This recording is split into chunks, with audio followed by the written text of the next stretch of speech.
You're talking about the pitch for Run Buddy Run. Yes. Then I explained to Leonard that I shoot many footages, but he wanted to specifically visualize what kind of the shot I'm talking about.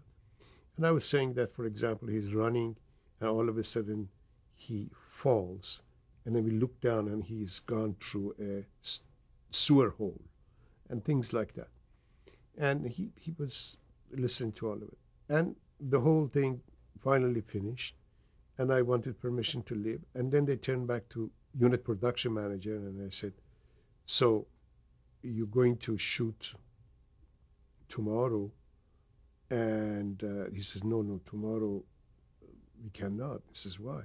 He says, Buddy is not here. And Buddy was a trumpet player, and he was playing in Benny Goodman band in Vegas. He says, why he's not here? They said he was in his contract that he goes every year. Susskind became very unhappy, and he says, call his agent, and they call his agent, and I wanted to go because the waiting, but Danny Melnick says, you have to wait. They called his agent, and they said, where's Buddy? They said, well, he's in Vegas. Well, we have to make the main title for this show. And the guy said, well, I cannot help it. He says, well, first of all, send the Christmas present back. Second, if you do not deliver him, by when and so forth, so on, you are in a lawsuit. The guy was, I cannot help it, but if you read the contract, we specifically mention it. So it was a very angry moment. So they finished it, and I remember they were smoking cigars, and their wives arrived with the mink, and they're going to go to this party. And so he turned back to unit production manager and says, arrange for everything. And on the 26th, the day after Christmas, he delivered the Buddy here, and Reza is going to shoot the thing. And the guy says, I'm not going to be here. He says, why? He says, I told you I have to go home for Christmas to New York. And he says, but you're Jewish. You don't need to go to New York. He says, but I promised my wife. He says, is it your wife or me? He says, any day my wife. He says, you're fired. So he looked back and said, Reza, you're unit production manager of the film, show, and you're going to do the title. And that's how I joined Talent Associate. On that evening, now I cannot go I have to come back from Santa Barbara and be ready for that. So I went down to tell everybody that's what we are going to Santa Barbara for nothing. So we didn't. We stayed in town, and I did it. And I became associate producer of the show, instead become unit production manager, and hire Harry Sherman, which became later on very, very good producer and very talented man. What was Talent Associates? Talent Associate were a organization, production company that formed with Leonard Stern, Danny Melnick, and David Susskind. And they started it, their home was in New York. And they did West Side Story with George C. Scott, and East Side, West Side, I believe, and a couple of other shows. And then even David had a round table discussion show that was all Talent Associate. But then they did Get Smart. And when they did Get Smart, the first one that they wrote and they did was for ABC with Tom Postman. And ABC didn't like it.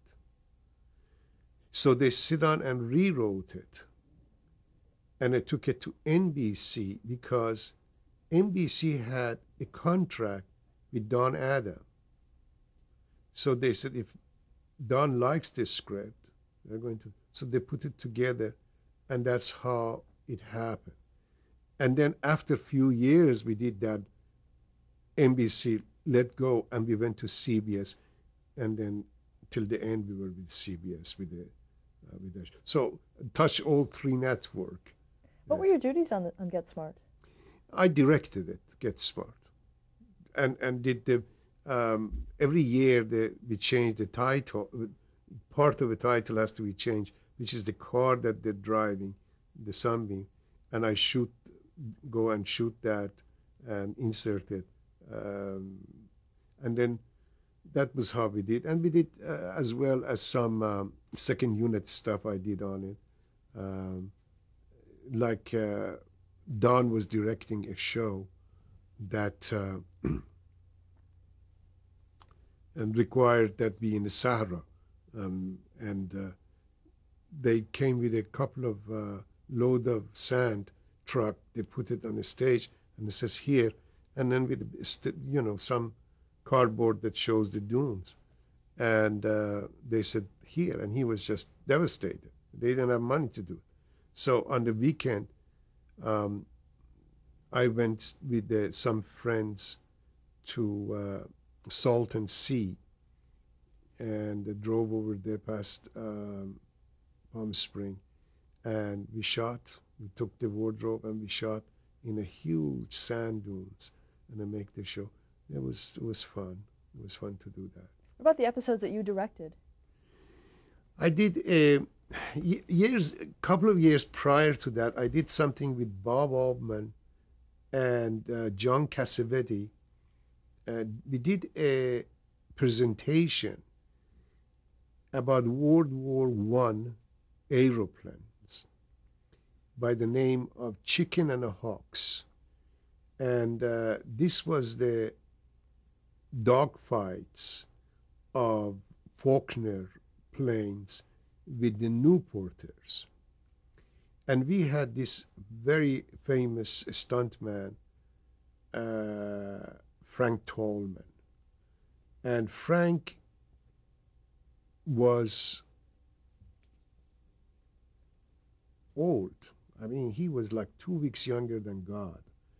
And he was still flying very nicely, and he had that kind of the dabber thing with a silk around his. And craziness was, in order to get the shot, because these were a single seated plane, the Faulkner. Where we put the camera was the question. So I suggested, if I'm going to be tied to the tail of the plane, I can see Frank very good. So they looked around, and they lay me on the tail of the Faulkner, and they tied me to that, and they put lots of foam under my chin, and the camera was in my front, and I put one of those leather helmet on. And of course he had trouble to take off because so they put weight in the nose, and then finally we took off, and we did lots of beautiful shots of chasing the Newporter. And there is a sync way when he shoots his machine gun, which has a huge bullets and shell comes and kick back on my head. It's sync that goes in between the propeller. So I shot all of that. Such a wonderful, wonderful shots.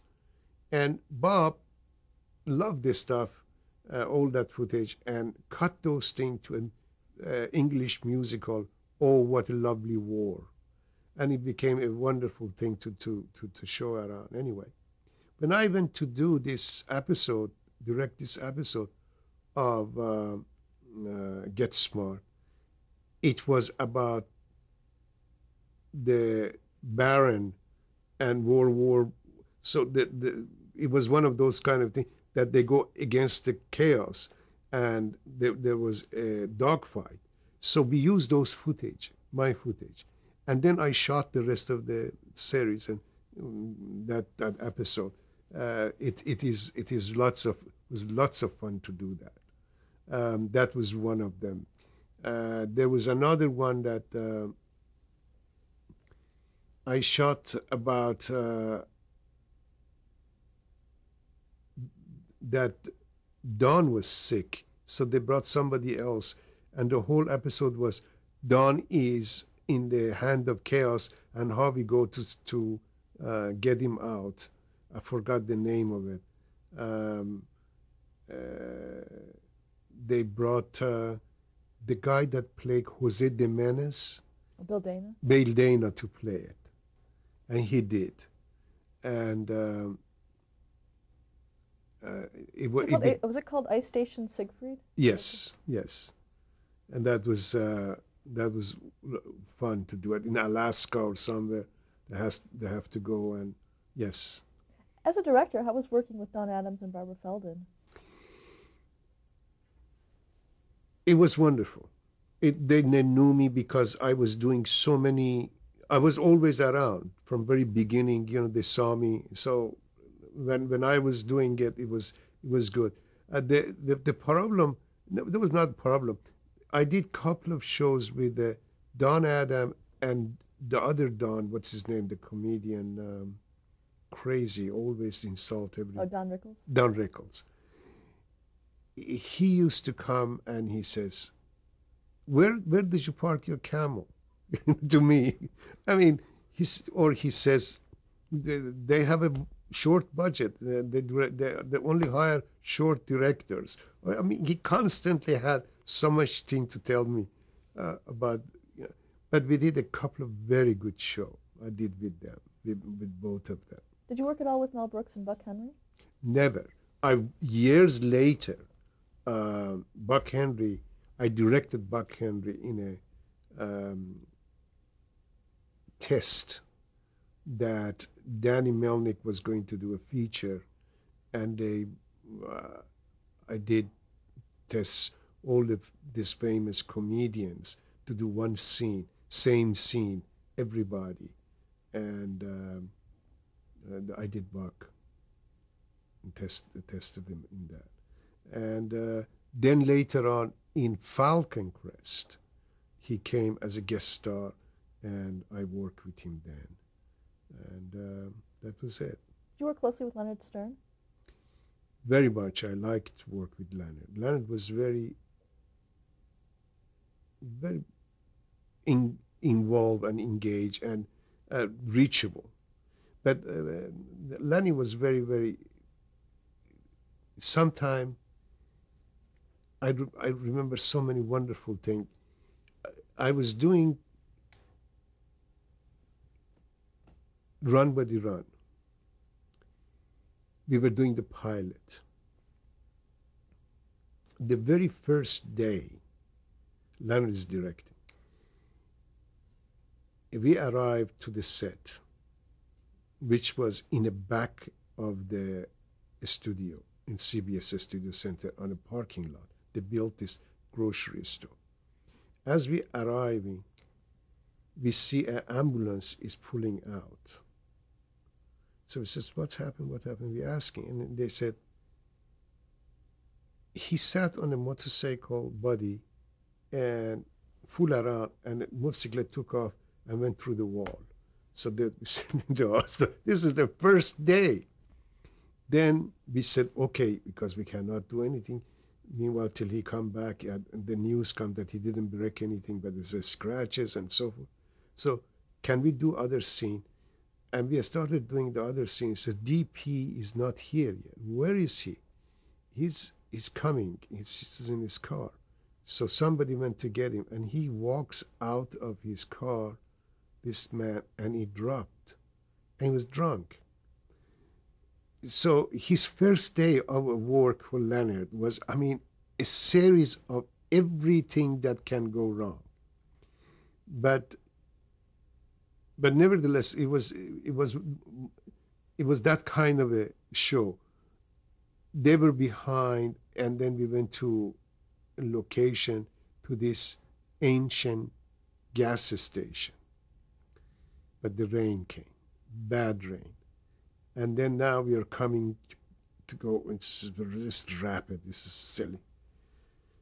So I call on a walkie-talkie, they send the car, and it's a Mercedes-Benz. Leonard would not get to Mercedes-Benz.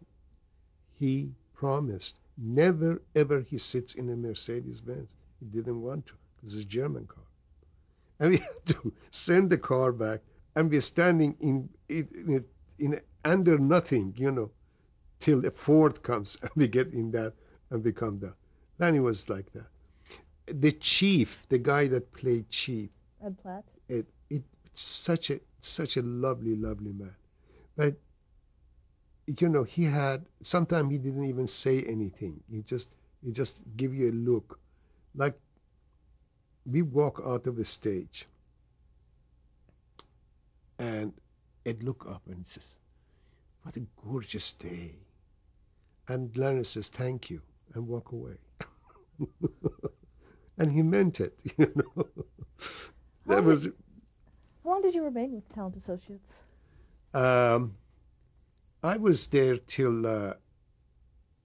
See, I started doing Mission Impossible and Mannix and Hawaii Five-0. It was. There was I call it end of the era for me with the comedies, and I wanted. After Governor and JJ, I wanted it to go and started doing drama. Why did that appeal to you? Because it was easier, and it was more medium for a director than comedy. Comedy is a medium for the performer more, and a writer than director. Drama, it was much more your baby. And I wanted to go there. What I did I have to tell you, what I did in a comedy that I'm very proud of it was because the first 3-camera comedy was Lucy's show, that the stages were 10 foot tall, period. And they put all these lights and 3 cameras start shooting. And everything looked like this, you're going to a grocery store or a Safeway, all the lights from top. And it was just, when we started doing Governor and JJ, which I was one of the producers, I insist that, no, I'm going to break that medium. I want the sets to be 15 feet, 14 foot, 16 foot tall. It is different, so lighted differently. And I want to use zoom lens on the set, because instead all those crazy just flat lenses, which was very it was against everybody's no. So I went to the CBS, and I have to say, if I didn't have the complete support of Leonard, we never could get that. Leonard felt what I want to do. I want to have a better look, better image from a standpoint of cinematography. And he backed me up all the way till we achieved that, and we got it. And all of a sudden became a new look that they didn't have the other shows.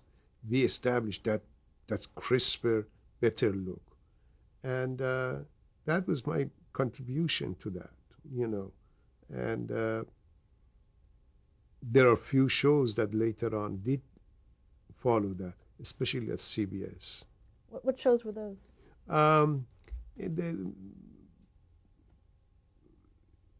They were doing, I don't remember right now, but they were just came right after us, and they were doing those kind of a thing with it. Yes, um, I don't remember right now. Before we get to Mission Impossible, another title sequence that you directed was That Girl. Yes, that girl was funny because Talent Associate had me under contract, but they loaned me to other shows. However, they would get the big money, not me. So they loaned me to that girl and I was sent to New York and Philadelphia, and on the train to do all the footage with Marlo Thomas.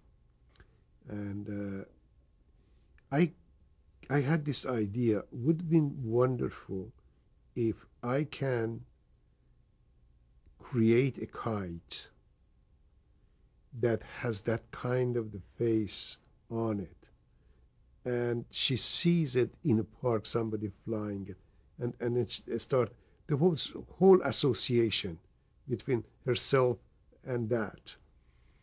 So prop department made this kite for me. The kite was fine, but nobody could fly it because it was so much heavy and didn't have any balance. The guy that made it was in kite milk. So I'm trying to fly this. This is impossible. So I'm going to put it to a weather balloon, and that's look funny because they're standing. So middle of all of this thing, and I'm really frustrated. The reason for it is because I had to fly that night in the midnight to go to Paris to do something, and I wanted this job to finish. So a gentleman with a tie, a businessman with his umbrella and his briefcase came and says, you know, you have to balance that kite before. And I said, I don't know how to do it. He says, okay. So he put it down. He took the kite from us, and he started putting, asked for a knife, a sharp knife, and he put it in somewhere and balanced that, and started adding things to it till it's balanced. Then put the more tail to it, and it flew it for us. It was so beautiful. This elderly gentleman, he knew about how to fly this kite for us in the middle of that kind of a crowd, and we start shooting it. And the shots that I had the day before I did, when she's Bergman, the department store, something Bergman, she sees a model, and then looking at it and smiles, and then that become herself. It was so wonderful to do that. I put her, became model, and the whole thing came together very nicely. I was very pleased with that, and it stayed one of the better titles that for many years they were showing, and I like to work the other scenes that I did with her. But she was very, as I remember, she was very controlling, because, for example, her dad owned a studio, but she wants to show her independent, and from that, she wanted her own mark, and but she was very good. She was very good to work with. Okay. Let's move on to Mission Impossible. Yes. Mission. My friend Stuart Hagman, that another,